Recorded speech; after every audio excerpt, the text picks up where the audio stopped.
This news update is brought to you by... Hi, I'm Red Plastic Bag. Anyone who knows me knows I don't like cold.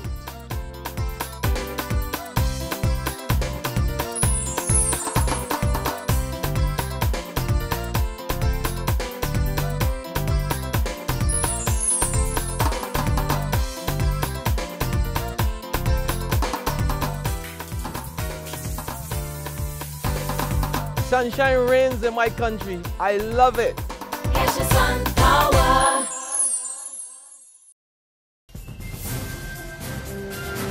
This is the 6 p.m. Barbados Today update for Friday, May the 23rd, 2014. I'm Emmanuel Joseph. Fresh wranglings emerged in the ranks of the opposition Barbados Labour Party. Party member and MP for St. Michael East, Trevor Prescott, confirms he is among some members who have asked the National Executive Council to exercise its power to resolve tension within the party. Prescott tells Barbados Today he was forced to take such action because Barbadians are clearly unhappy with the government's performance, but they are even more confused at the BLP's response.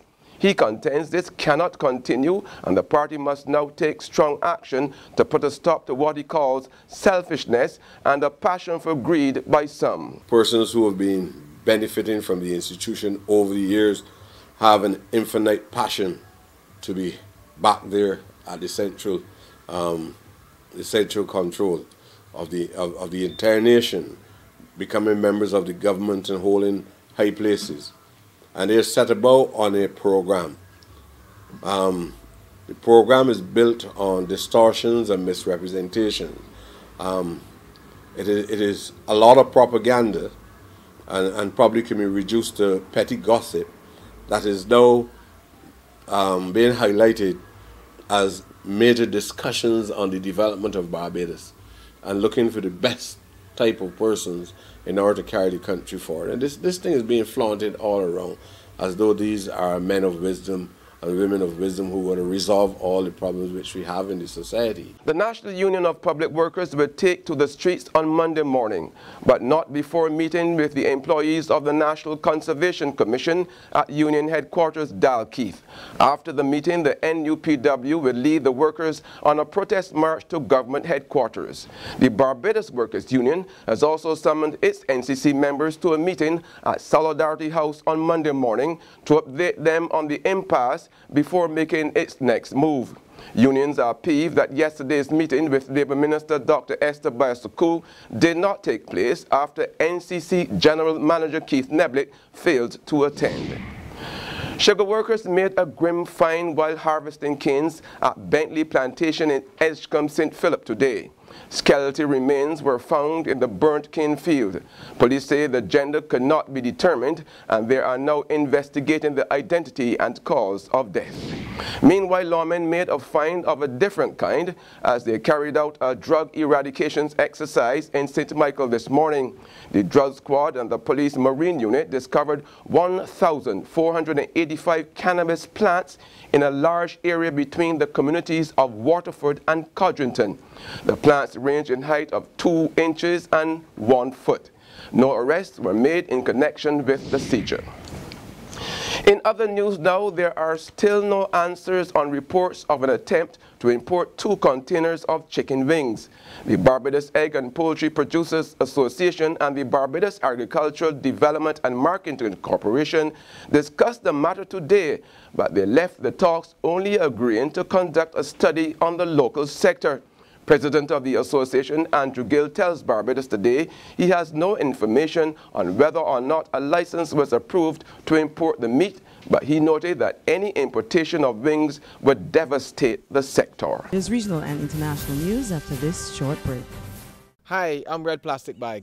Anyone who knows me knows I don't like cold.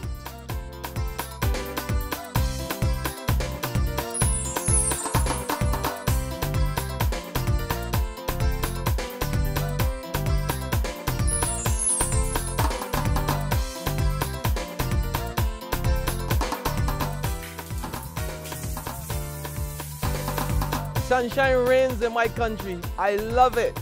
Here's your sun power.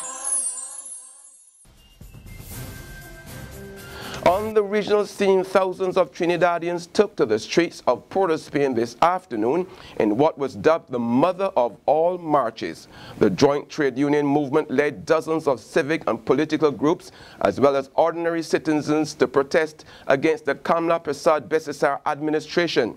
President General of the Oilfield Workers Trade Union, Ansel Roger, says the demonstration was intended to send a strong signal to the government that its handling of the country's affairs is unacceptable. Government supporters hit back, staging their own demonstration outside Parliament. A miraculous save in China. A man in one of the communities in the Guangdong province spots a one-year-old child dangling from a window and made a daring attempt to catch the child. Security camera footage captured the man calling to the child as others gathered around. Some people brought cardboard boxes to cushion the blow in case the child dropped. But the man successfully caught the infant. Moments later, the boy's mother came, took him, and ran away from the scene. That's been the 6 p.m. update. Join us again on Monday. Until then, log on to www.barbadostoday.bb, subscribe to our e-paper, and like us on Facebook to get more news and sports. I'm Emmanuel Joseph.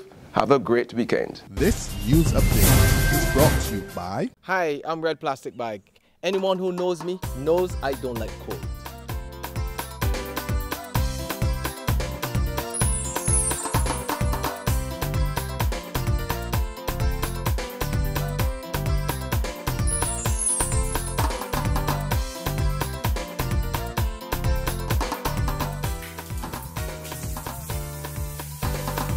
Sunshine reigns in my country. I love it.